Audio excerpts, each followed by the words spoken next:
back to another video. I'm so happy that you're here. I hope you're doing great. Today we're back with another study with me, and I of course came with my notes, came with a lot of pictures like always.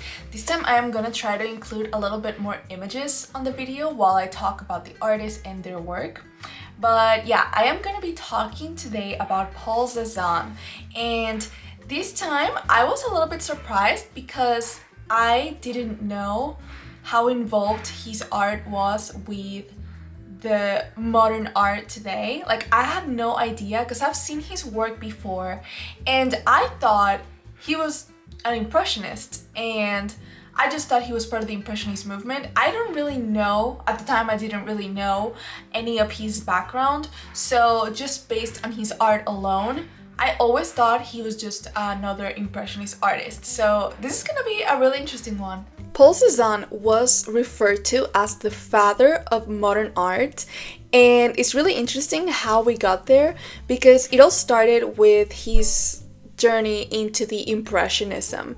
By 1874 though, his Impressionism work was moving into Post-Impressionism, and he decided to move to Paris to work more on his art and to go and get a better education.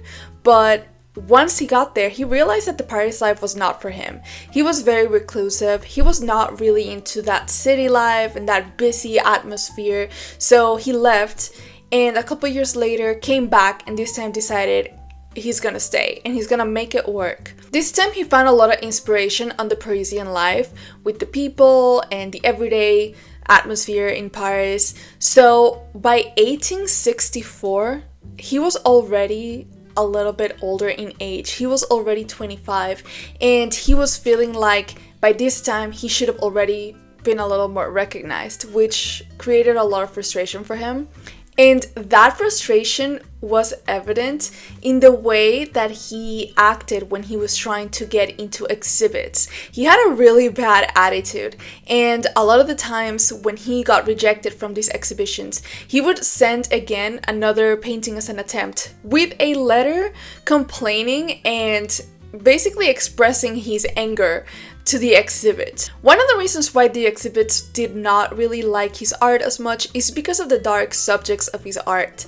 A lot of them had to do with kidnappings and murders, and the people found it a little bit disturbing, to say the least.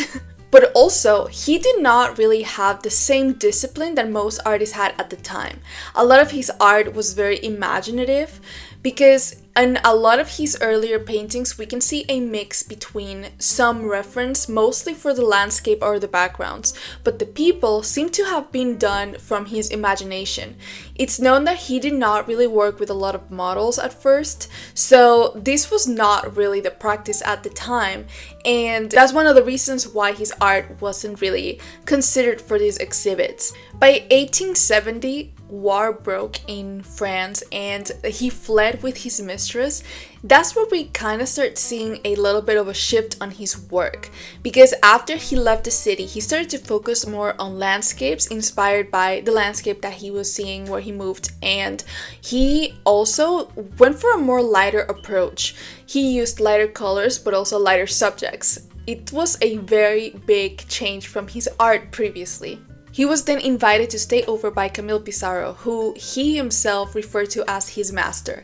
He really admired his work and is one of the inspirations for his new technique and lighter colors as well. He was trying to implement some of that Impressionism technique, like the shorter brushstrokes, into the work. But still, because he was one of those few artists that didn't really have a formal background in the arts, his way to paint and approach the human form was seen as wrong by a lot of the critics at the time and other artists. It was seen as just simply incorrect and as somebody who just does not know how to paint. And even though the Impressionists got a lot of criticism at the time because of their different art style, he still got the worst of it. But when you look closer into his work, you see there's actually a lot of technique applied there. One of them being the way that he used his brush strokes.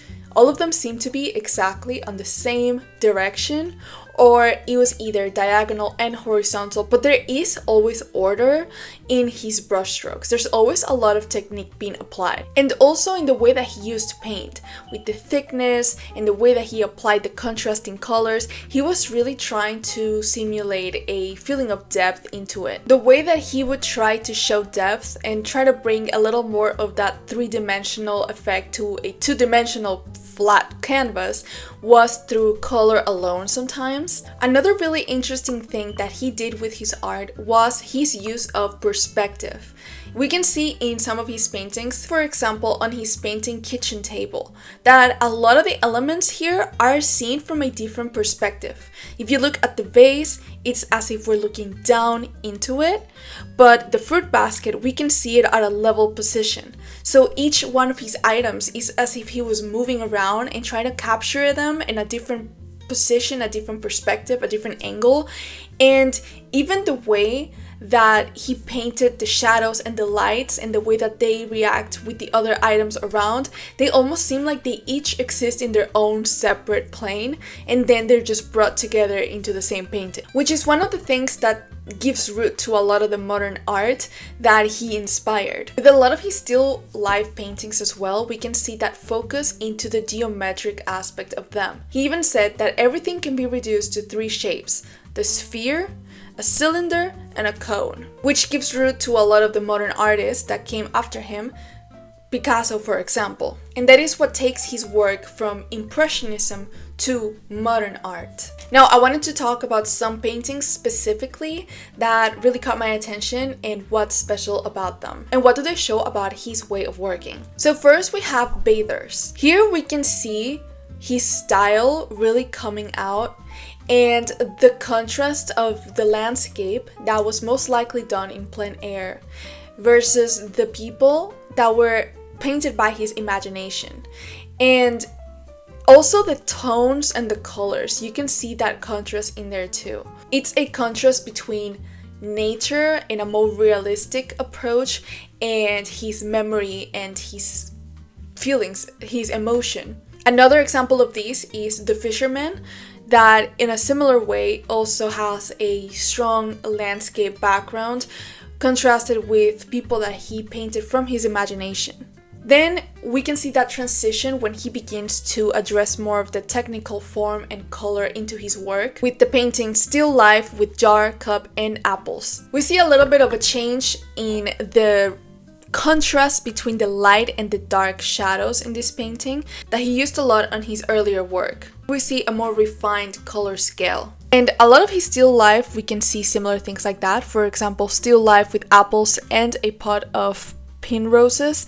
There we can see a little more of his artistic evolution. We see that he doesn't have a strong lights or shadows into the elements here, but it's more about a subtle gradation of the colors. And with the painting Dish of Apples, here we see also that independent relationship that each item has with another, where the perspective doesn't seem to be exactly the same for each one of them. Something that is very different from the traditional perspective we saw in paintings. And then where we can see a little bit more of how he worked with depth, we can see more of his landscapes. With his landscapes, we see a little more of a pattern and his use of geometrical shapes with the houses. These shapes later gave birth to Cubism through George Black and Picasso, who were inspired by his work.